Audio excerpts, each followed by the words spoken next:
Welcome to Ecologic for the beautiful month of November. We're fortunate to have with us Kiera Frey, chairman of the Trees Acadiana, which my wife has been the chairman of for several years. And so welcome, Kiera. Thank you. Tell us about Trees Acadiana. What you have, I guess, about 30 years of history to deal with? Yeah, Trees Acadiana is great. It's one of our great legacy nonprofits. It's been around for definitely more than 20 years. The first planting, I believe, was in 1998. And so Trees Acadiana is involved in tree plantings around town, usually public plantings. And they do lots of other stuff. Saving trees. They've done some amazing projects, saving like the Youngsville oak. If that was 20 plus years ago, they wanted to cut down an amazing huge live oak tree just for a street, and they really For a temporary street.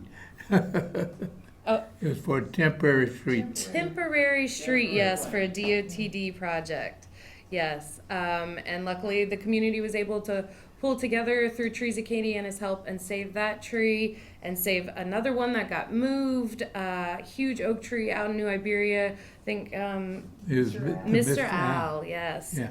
And it's at the Weeks Island Road. Weeks Island exit, that's right. So I'm you can gonna see that see one it. today. Amazing feat, thanks to Trees Acadiana. Lots of other trees saved around town. So there's preserving trees, there's planting trees, all to increase the canopy in the community and make sure that it's preserved for future generations. And so that's what we're just doing, continuing on that legacy. And we focused on native trees Absolutely. like live oaks and Uh, cypress and willows, Sweet gum, so many amazing trees. So many that have amazing colors in their leaves right now. Big sycamores and maples, all the native trees, because it's so important to have the right tree in the right place. And, you can put these water oaks out in a field and it won't harm your house, or putting the right kind of trees on streets for shade. So we definitely encourage that. Native trees require a lot less input of fertilizers and pesticides and maintenance. So we definitely focus heavily on native trees. So share with us where you want, Trees Acadiana to go. What's the future under your leadership? Well, I think it's just really continuing on the great legacy that was handed to me. One of the big things that we're focused on right now coming up is Arbor Day. And in Louisiana, our Arbor Day is much earlier than all the other ones, because if we waited till April, those roots wouldn't have a chance to establish well before it got too hot. So it's always the third weekend in January. So it'll be January 17th, 2026. And we're going to do a big community planting and celebration. It's family friendly. It's for the kids. They can get dirty in the dirt, digging and planting trees that they can come and visit throughout the rest of their life as a legacy. And then they can also have fun. There's going to be face painting. There's going to be bird seed feeders they can go home with, tree cookies, if you know what fun things those are. There's going to be animal encounters, all kinds of nonprofits, watershed exhibits. So that's going to be great at Graham Brown Memorial Park off Ponte Mouton, January 17th. 2026 from about 8:30 in the morning. You want to get there early and plant your trees until about noon. Wow. Sounds like a really great thing to be a part of. Absolutely. And again, it's for the children and making sure that they have that same connection to the canopy in the community and want to preserve it when they grow old. And, then we're doing all those other things that we typically do, other community plantings, saving trees. If you hear about a tree that's slated for slaughter, we'll see what we can do, again, to have a grassroots movement to save it. We're a nonprofit, so we're always taking donations, and you can join and be a member and help support our cause. And let's see, what are some other things that Trees Acadiana is going to be focused on? I'm doing a quarterly newsletter, so you can find out. We're always tabling at different events, so you can find out where to find us. And then I am trying to get folks back in touch with these amazing, huge giants that we have, these legacy heritage trees around town. And so we're meeting up and doing like gratitude gatherings underneath these amazing ones. I'm calling it Beneath the Branches. So that's new for Trees Acadiana. But other than that, just, for continuing on this great, amazing nonprofit. So, and you have friends with the Sierra Club and Well, Boy Scouts? yep. We call them our partners in preservation, and there's plenty of them, from the 4-H clubs, the scouts, the people who are helping, the volunteers to plant these trees. But then you have all the other groups like Parish Proud, Scenic Lafayette, the Sierra Club, the garden clubs we work with, the naturalists. You've got Acadiana Native Plant Project that helps supply a lot of our trees and plants. So we always work together, and all of those people are going to be out there for Arbor Day with their tables, so you can meet up with them.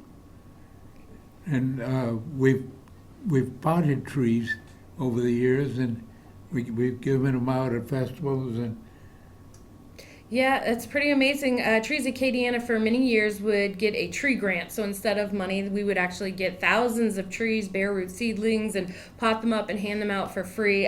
Fortunately, we didn't get our grant this year, but it's all right. We pivoted and we started asking folks if you have a little sapling growing in your yard, a little live oak, a little, they just come up wherever in your flower bed that you could put that on soil and donate it to us. We'll foster it at our nursery, and then we'll hand it out to the community for free, or make sure that it goes into a public planting.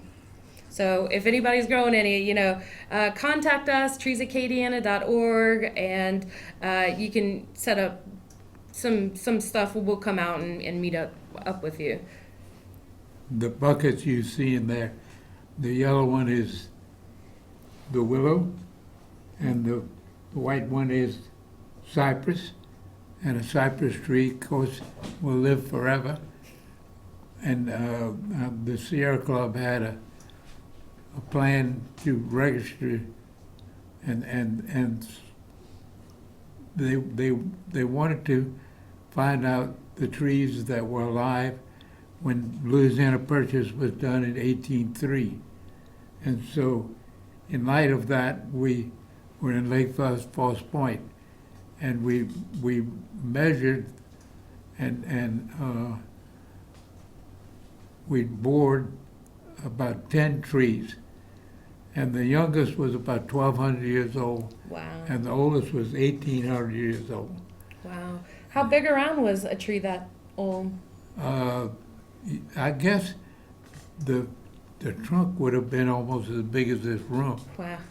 And of course, you measure it from where the bell reaches the top, and then you get the circumference, and then most of these trees are hollow, and then you actually with the boring, you can actually figure out how old the tree is, and it's a guesstimate because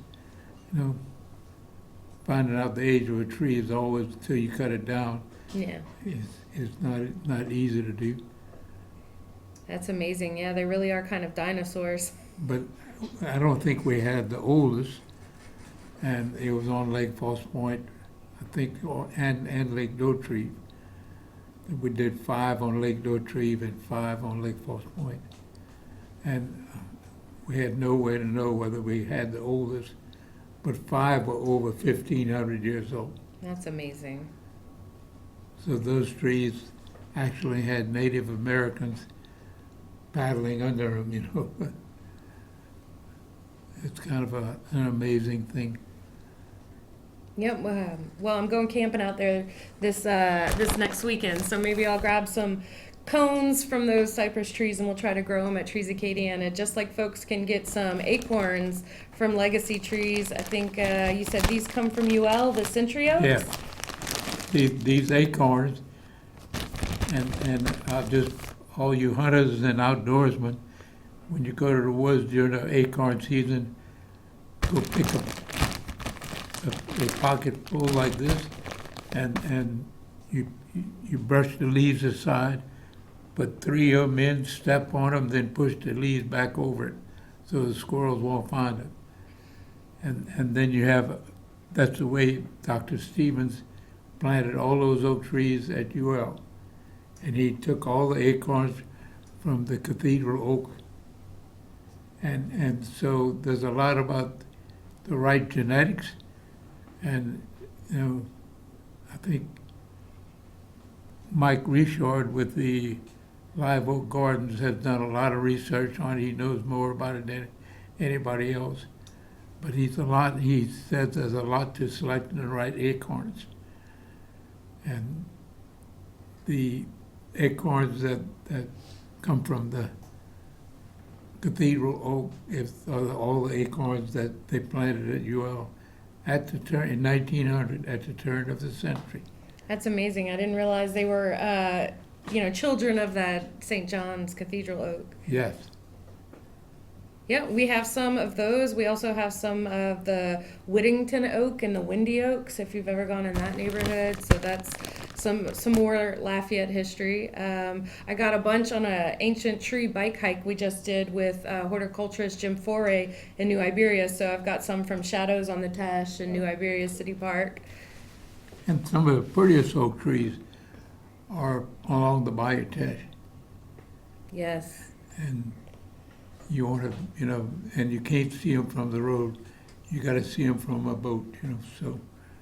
Well, we got to see them from a bike. We rode around and we went in people's backyards. So I'm not sure if he does that annually, but it was a great time, definitely to see that. And again, carrying on this heritage.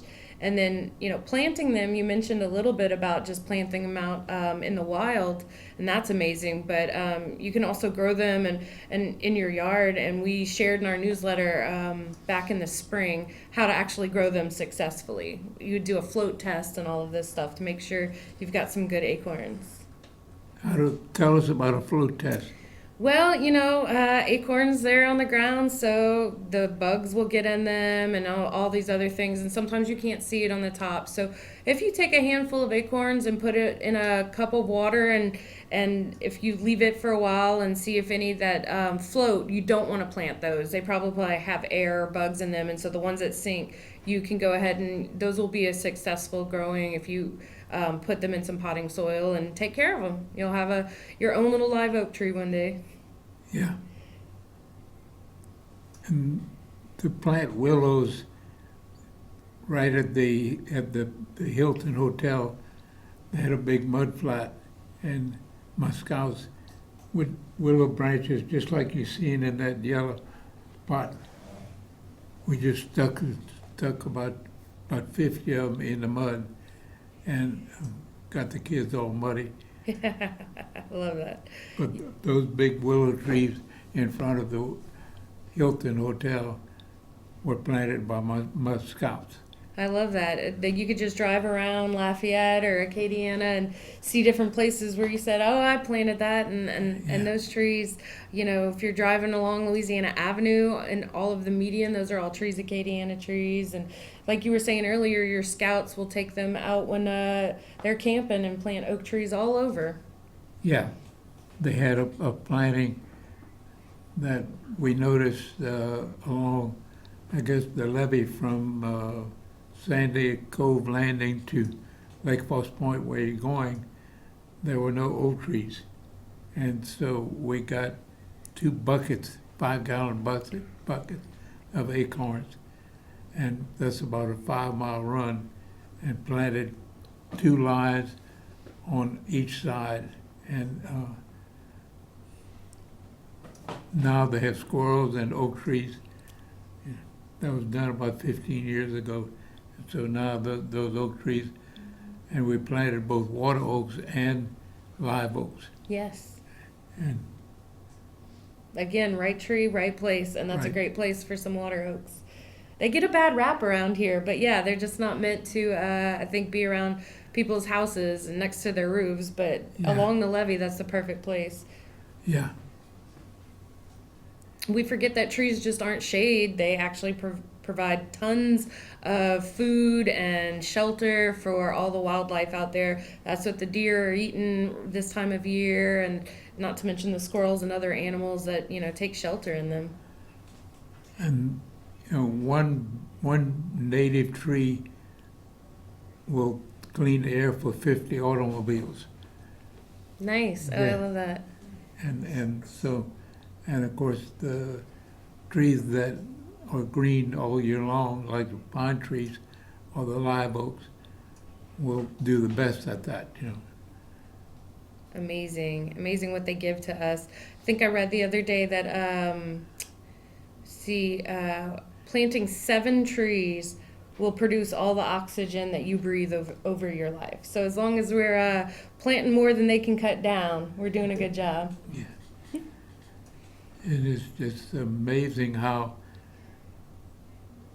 the people who make the pellets that are going to Europe, and Europe has, they have a real desire for renewable energy, and they've taken the sugarcane bagasse and they're turning those into pellets, and that'll save our forests, because when they cutting trees for the pellets, any kind of tree goes, and so they cut cypress, they cut live oaks, and you name it, whatever's in the woods, and they could care less what it is, because it's all pulverized into sawdust and then pressed into pellets.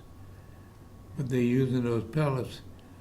From that, they make a cellulose dust, and the air makes it, and they're running it through combined cycle turbines.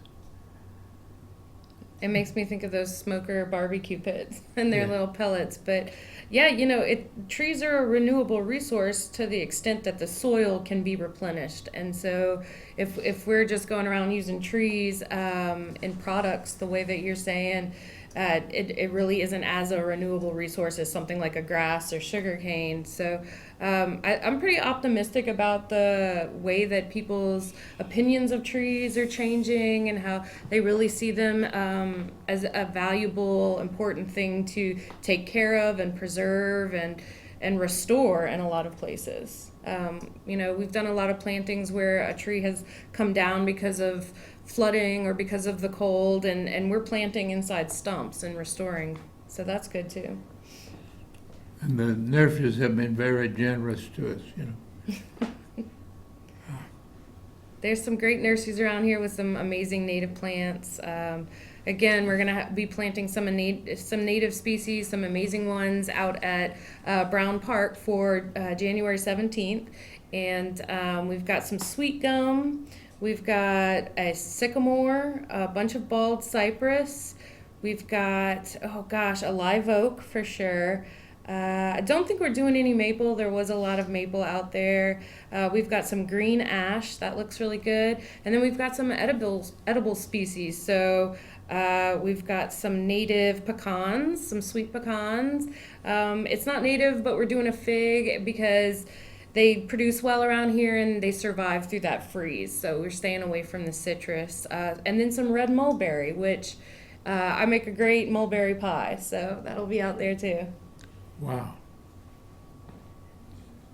So that's going to be a great day, I think, huh? Absolutely. It's a celebration. Mostly it's a celebration. It's a chance to get kids out there with their family again, get dirty, plant trees that they can go back to, but really lots of fun activities for the kids, face painting and animals, and again, watershed exhibits, all kinds of, because the trees and our bayou and our clean water and water quality, all these things go together really well around here. So those are our partners in preservation, and they'll be there. My wife had the numbers on what it takes to raise a clutch of birds, and how many insects they need, and how the native trees do a better job producing insects than our foreign trees. Absolutely, I can see that.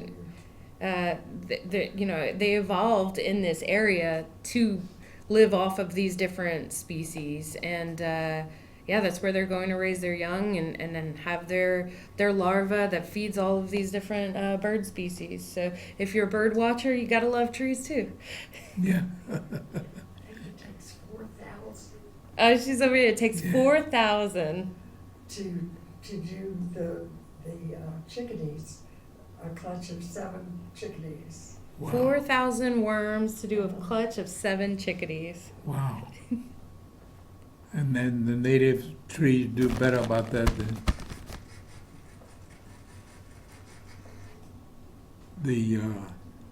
trying to think of some of the non-native trees that do very well here. I think of the chicken tree, you know. Yeah, the Chinese tallow. Chinese tallow. I read somewhere the other day that the Chinese tallow seeds, as they grow in the soil, actually produce a chemical that stunts all of the other native seeds in the soil. And so a lot of times I'll have folks tell me, I've got an amazing Chinese tallow in my yard. It's very old. And I say, it's very invasive. You might consider replacing it because it's not the right tree or the right place. And folks say, well, it's just my own, I'm taking care of it. I pick up weedlings that are in my yard, and I caution them because animals are carrying those seeds far and wide. You can go to forests where it's nothing but Chinese tallow now, and invasively taking over the native species. And then so you have that loss of diversity, you have that loss of life, you have all those poor chickadees don't have the larvae that they need. Yep, that's one example. Chinese privet, I think, is another example of a pretty aggressive invasive species. The trees that do so well in the marsh for fixing a duck blind is the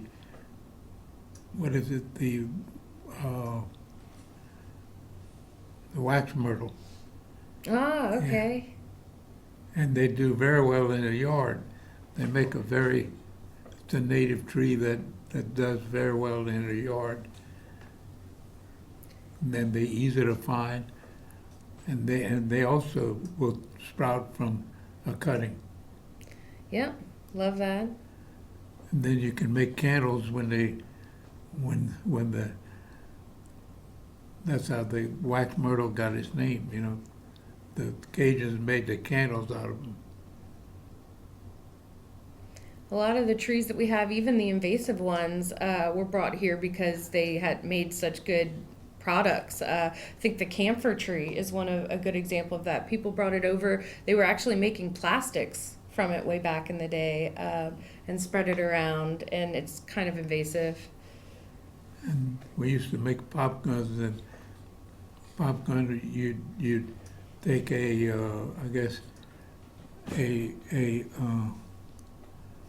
what is the tree that elderberry? Okay. And it has the elderberry has a hollow center, and you could take a broomstick and make and just the air pressure. You'd take camphor balls, and you'd put one in and push it, and then you take another one to push it, and it popped it out. I'm not sure if any kids are listening to this, but he's teaching y'all how to make little Right. weapons. Yeah. That's amazing. Yeah, the uses of trees are endless, even for games and toys. I got a mill, and we're having fun with that. Yep. Gordon, my son, is using the hell out of it, making beautiful cypress. Oh, I bet. But it's a shame to see a hurricane come through and see all that wood wasted. I think that same thing when they continue to rebuild and just bulldoze all of that wood. It's a finite resource. Maybe they can learn how to build out of bagasse as well. Well, it's something to go to see the chip mill, that uses any kind of trees. They had one at LeBeau, and we went and looked at that, and that was amazing. It made a product that really is tough and is cheap, and it's very inexpensive wood, but they use any kind of tree. And it's beautiful to see some of the things like hackberry, you know, it has a beautiful white wood, you know. The willow tree is just gorgeous, you know. And it's, you know, if you take the willow tree and cut it into boards, it's just gorgeous, you know. It's one of the, and the willows are used a lot for the framing in house trailers, you know, because the staple will go into it, you know. Now, is that white willow or black willow, or can it be Black any? willow. Black willow, yeah. Those are gorgeous in the swamp when we're kayaking. And then you can also make aspirin and get rid of your headache out of it. Right. So many uses. But the magnolia tree is another one that is real expensive. When we got the Boy Scout camp, we sold the magnolias out of it, and I don't think we could do it, but we did anyway. But the magnolias really are the most beautiful wood. I remember my wife's, I guess her parlor was magnolia, and my brother comes into it and he said, "Man, what kind of wood is that?" And I said, "It's magnolia." He said, "Her dad couldn't afford pine." Yeah, I don't think I've ever seen anything built out of magnolia. I have to check that out. And the gum, what is it, the sweet gum tree, and that has the big balls on it. We got a couple of those, and I know that's the stuff that the violins and gun stocks all cured with that sweet gum material, you know. I didn't know that. That's interesting. Yeah. You got gum trees, I think, around eastern Louisiana, along the Pearl River. They have gum tree orchards. Amazing. Yeah, we're planting one. I just like the gumballs. They're kind of fun to throw at people. Yeah. We're planting one for Arbor Day, though. It's a nice, pretty one, and the leaves are turning a beautiful purple right now. Yeah, the native trees of Louisiana are just really,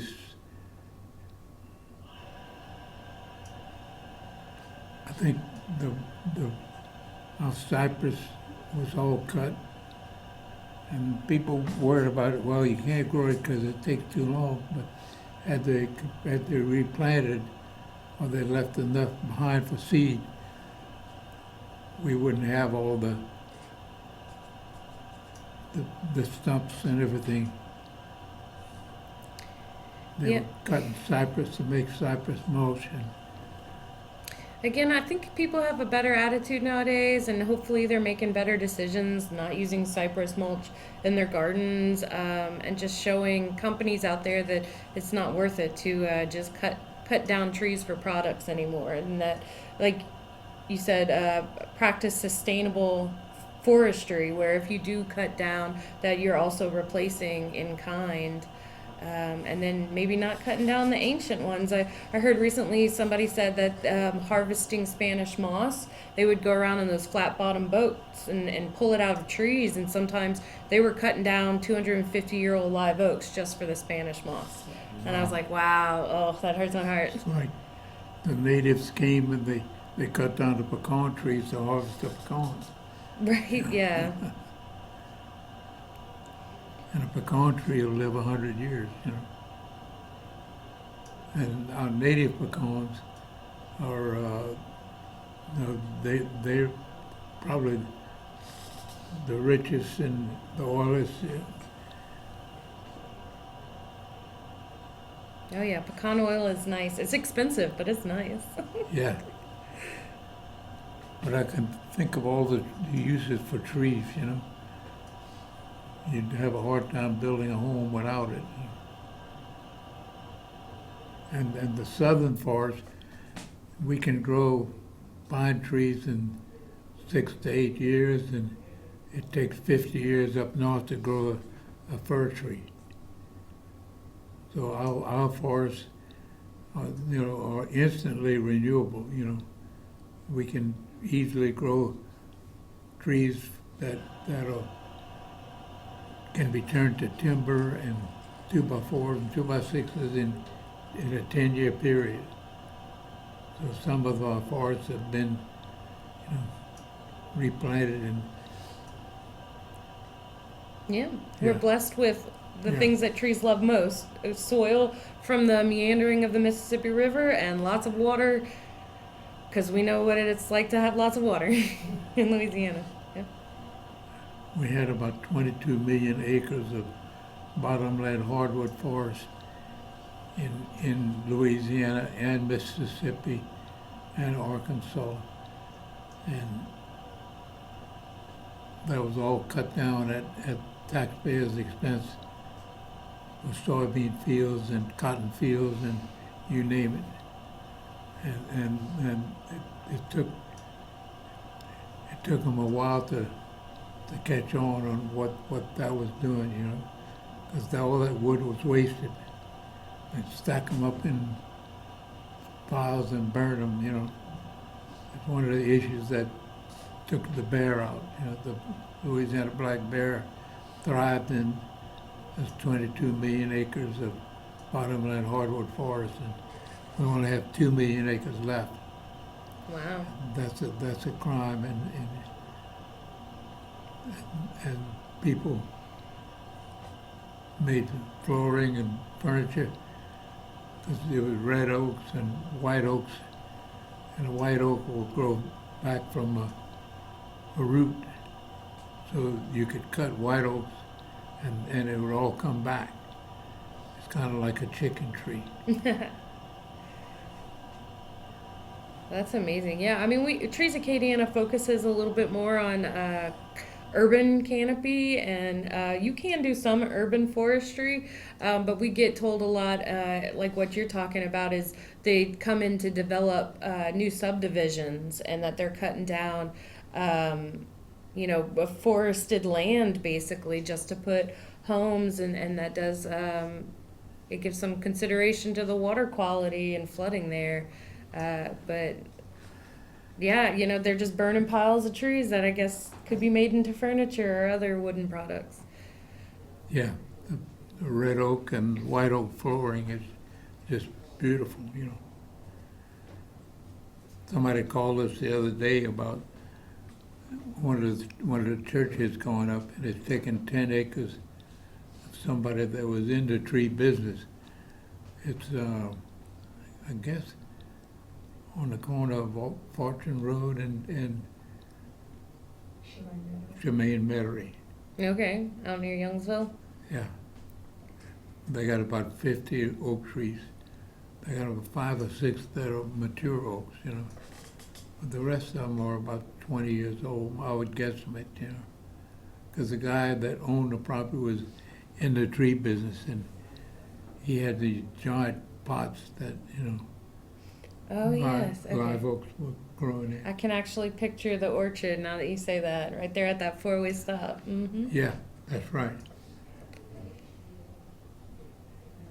And then the guy that he called me about it, and he said, anything we can do to save those trees, and I said, I don't know. It depends on the architect and what that church wants to do, But it'd be worth meeting with him and see if we can work out a plan Yeah, to absolutely. save some of those trees, especially the old ones, Yeah.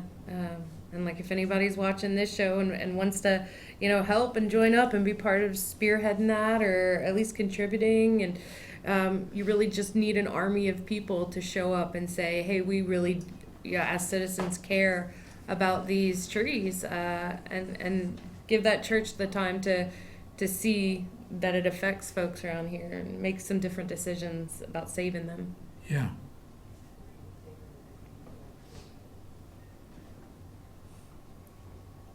But anyway, that's I certainly appreciate you taking place and taking charge and bringing Sarah's reign to an end. No, again, it's just such a great legacy. It was really easy to come in and just pick up where things were left off. Such amazing work. I have a lot to live up to, definitely. Yeah, no, we're going to do some great things and keep Trees Acadiana around and doing amazing Arbor Day plantings and saving trees. And if anybody is thinking about joining a nonprofit, this is a great one. Definitely, if you have some marketing skills or anything like that, we meet the fourth Tuesday of every month. So we're actually meeting this Tuesday right before Thanksgiving at the Old Map House. And you can just check us out online. And oh, looks like we're going to call. Yes, you on air? Hey, yes, Mr. Harold, how are y'all doing?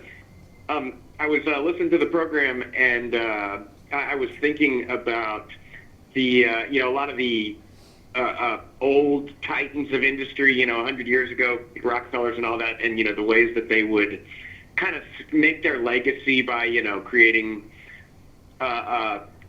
trusts and, ways to, like Nobel, basically to try to like better humanity and leave something behind, and just wishing that more of those high net worth individuals today would do the kinds of things that just like forming trusts to buy tracts of land, let trees grow, I don't know, it would just be really cool to see more of those folks take a percentage of their wealth and do the kinds of things that would allow, in a few hundred years for us to be able to see like primordial cypress coming around again. And I feel like even locally, we could potentially, if neighbors kind of got together and agreed, homeowners association style to, for every 100 homes in the neighborhood, take 3 or 4 lots and, keep it nice and, don't let it necessarily get overgrown, but, allow for little park areas that were specifically dedicated to, like a 500-year agreement or something to have, local species of trees growing. So anyway, I just was kind of thinking as I was watching y'all. But so what's the website for Trees Acadiana? It's treesacadiana.org? You got it, yeah. Cool. Okay, well, I want to come to a meeting and I won't, come up, pester y'all with my crazy ideas, but I'd love to come and sit and see what all y'all are working on. And, anyway, I just wanted to throw that in there. And I hope y'all have a good rest of the show, and y'all take care. Okay, thank you, Dickel. Oh, okay, Yeah. bye-bye. Bye. That was great. But he's right on target. If the people who own big hunks of property would take a couple of acres and plant it into a tree forest, what a difference that makes. And restoring the black bear, they've done a lot of that. I got to give the Corps credit for a lot of their management. When you take a wetland with a pipeline and you have to replace a farmland and restore it back to a wetland, so we did that with the black bear, and we restored about 80,000 acres of land with restoring the black bear, and you'd have an island of trees separated by farmland, and might have been 200 or 300 acres, and is separated by another 200 acres of farmland that could be restored back to a wetland. And so that's been done. So, but so industry is involved in that type of restoration. Absolutely, yeah. That's on a pretty big scale if you're just talking about neighborhoods and what Jacob mentioned, preserving green space. It's super important. Look what they've done with Monkus Park, realizing that it's something that a community needs, just like you need sidewalks and all these other things. You need green spaces where just native trees can grow wild and be wild, and that has its own intrinsic value. There is also something to say for we're moving forward in our opinions. You've got the Lafayette Unified Development Code has a lot about native tree species and requirements when you are building new commercial properties, what you're required to put in to make sure that we're keeping up our tree canopy. And there's also, getting into the weeds with nowadays, you've got some carbon capture. Folks are calling it capitalism meets conservation, where big companies are paying sort of grassroots nonprofits like Trees Acadiana to plant trees and help offset their carbon contribution. I'm not sure how you feel about all that, but it's interesting. Well, no, the way to deal with global warming is to plant trees. The deforestation of the whole the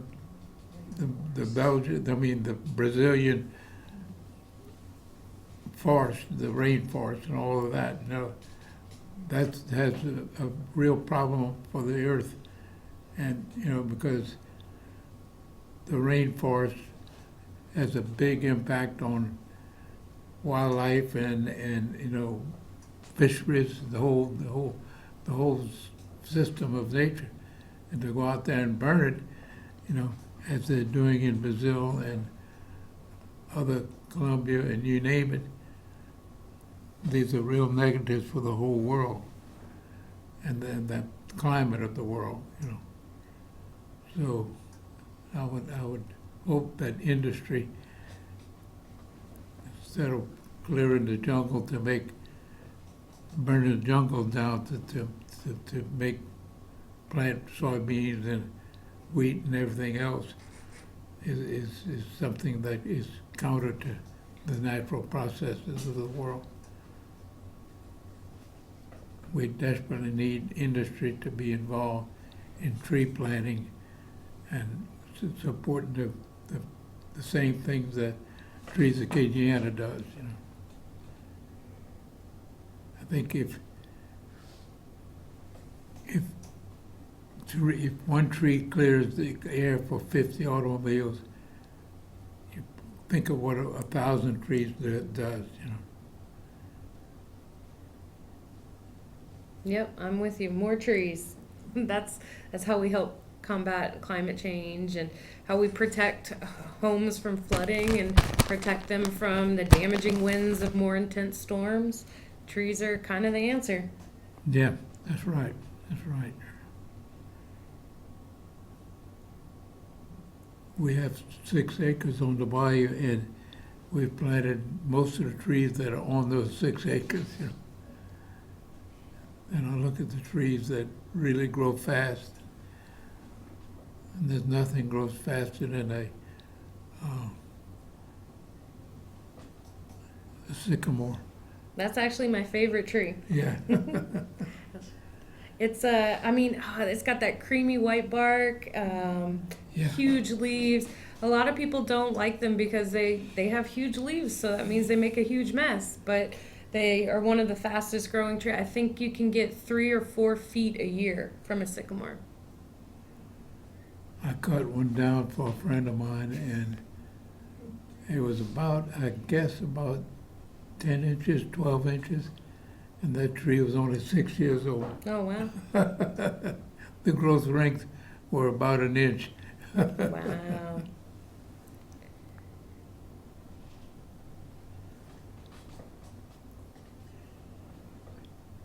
So anyway, tell us again what time your tree planting event is and what's going to be there.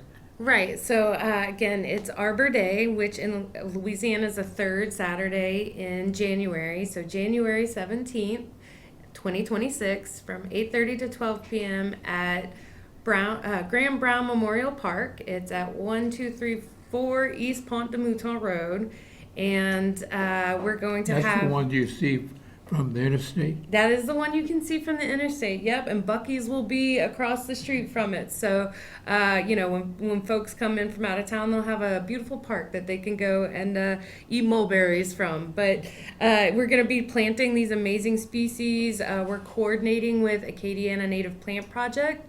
We're doing a grove of trees so we can showcase having big tall sycamores and then some understory trees like green ash and winged elm, and then some actual shade species, beautyberry, and I can't remember all of the names. I think we're planting more than 30 different tree species, and we're mulching them in real well because that's very important. Not only to protect their roots and make sure that they can keep water, but to protect them from the mowers and stuff at the park. But you can help dig a hole and put a tree in the ground and mulch it in. And then we'll have the back parking lot is going to be set up with booths and tents and fun activities for the kids. So we'll have Schoolhouse Safari out there with their tortoises and snakes and other interesting lizards and creatures that you can hold, and the kids, hands-on activity for the kids. I think the beetle experience will be there with their creepy crawlies if your kids are into that. I hope to have the worm lady recycles out there. She usually shows off how those worms can then turn amazing, soil and leaf litter into compost that you can use in your vegetable garden. We'll have Acadiana native plant out there. Hopefully we'll have the garden clubs and the master naturalists. We're going to have the Acadiana master naturalists. Think are going to be out there doing bird seed pine cone feeders that your kids can take home. So that's going to be fun. Trees Acadiana will be doing tree cookies. We'll have I think Bayou Vermilion District is going to be out there, and they're going to be making newspaper seedlings that you plant some seeds and go home with that. So face painting, which is fun for the kids. Lots of different groups and nonprofits and environmental organizations giving some environmental education for the kids, and it'll be a fun time for sure.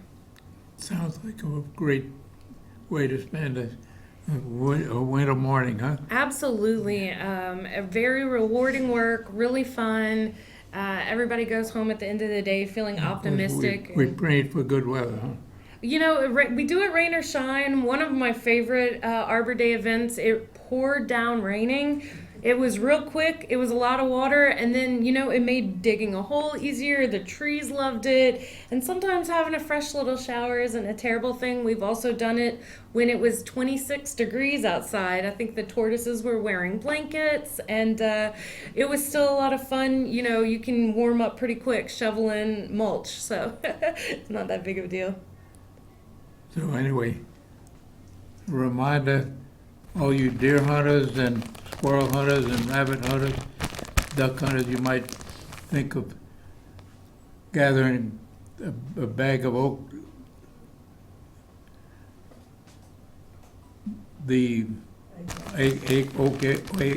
acorns and bring them to your hunting lease, and they do very well on the levees. They do very well in the woods, wherever you may be, because you gotta, if you squirrel hunting, you gotta find something that they're eating, and you find an oak tree and you're gonna find plenty of squirrels. So, but a lot of times in the basin at all, you have very few oak trees, and I noticed that I was hunting and there was oak trees growing in the strangest places, and I cornered one of the guys from Franklin, and he said, when we go to the woods, we bring a bag of acorns with them, and we don't bring them back. And the process of planting them is with your boots, push your leaves aside, put 3 acorns down about in a 3-inch circle, and then step on them, and then put the leaves back. And you got a 99% chance of growing a live oak right there, you know. Because I would see them in the strangest places. I knew an acorn has to be carried by the water, and you'd see acorns on the top of the hills, you know. And so anyway, with Franklin Hunters setting the example, we've learned to do the same thing.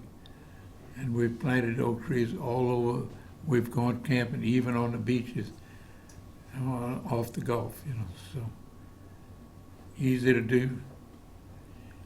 250 different species of insects on the live oak. Wow. Songbirds that migrate through here. Mhm. You want to do a fun thing with your kids, take them out in the yard and just every live critter they see, they write it down.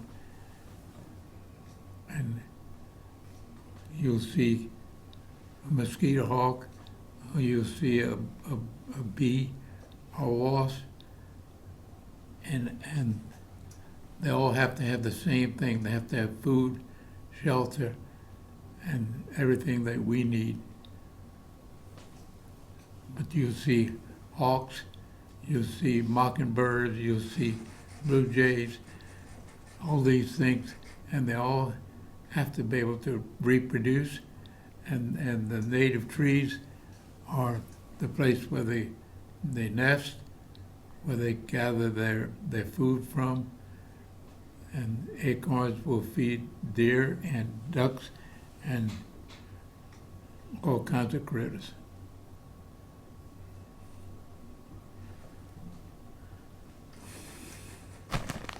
You can plant a willow tree from just cutting a branch like we have right there. And the cypress, the same thing. And you got to watch where you cut cypress because it'll make a clone. It's a clone of whatever tree you cut it from, which may not be true of an acorn. Yeah, it's pretty interesting that you can just take certain trees and put it in the ground and it'll grow and roots. a wax myrtle is in that class. You can take a branch of a wax myrtle, and it has a wonderful odor on it. You know, the wax myrtle is. We would use it for duck blinds in the basin. You know, at the Wax Lake outlet. One of the trees I'm excited about that we're planting is a catalpa. I got a catalpa tree, so that's pretty interesting. A lot of people know it for the uses of the catalpa worm. It's one of the best fishing worms. Yeah, it is. That's a fun species we're gonna plant for Arbor Day. And how are we gonna keep the mowers from cutting them down? Well, we're working very closely with the city parks folks and their maintenance crew and getting input from them. They were the ones who suggested to do some edible species, so hopefully they're going to be there and they're going to have some ownership. And really, when you teach people that are tasked with cutting the grass, we know here in South Louisiana it grows so fast, it just seems like all you're doing is riding around on a lawnmower. But you can teach them that it's not just landscaping, it's also care, and it's not just the lawn, it's the trees and the species that grow on it, and how you have to watch out and not weed eat around the base and kill it, and don't put Roundup anywhere near it. You got to watch your pesticides and mulch it in real good. And one of the most important things about trees is just not to bury it too deep or smother the root collar with mulch, and make sure that it can get lots of air. So we'll show you all those things at Arbor Day. How would you plant say, an oak tree in a 5-gallon pot? Growing it from a seedling that somebody donated, I just make sure that it's growing up a little bit above the soil level. Yeah, Hmm. that's a big mistake that's often made, is that people will bury it, and of course, a live oak, its root system will go out right with the branches, so that's why it can't be planted too close to your house, because you'll have a root coming up in it. So we're close to the end of our time. So thank you, Kiera, for being here. No, thank you for having me. It was great. I think the trees Acadiana is in great hands in your care. Well, So, thank you. Well, thank you for starting such an amazing foundation. I can carry it on. yeah, Pierce Milliken was one that was involved in setting this up, and he was a veteran, and he spent his time at Iwo Jima. He was at Iwo Jima. So, oh, I think we have about 10 seconds, unless they set it for 4. Well, thank you again so much. It was great. okay, thank you. And I set it for another 4 minutes. Hmm. Is it? It's still, oh, there it went. Okay.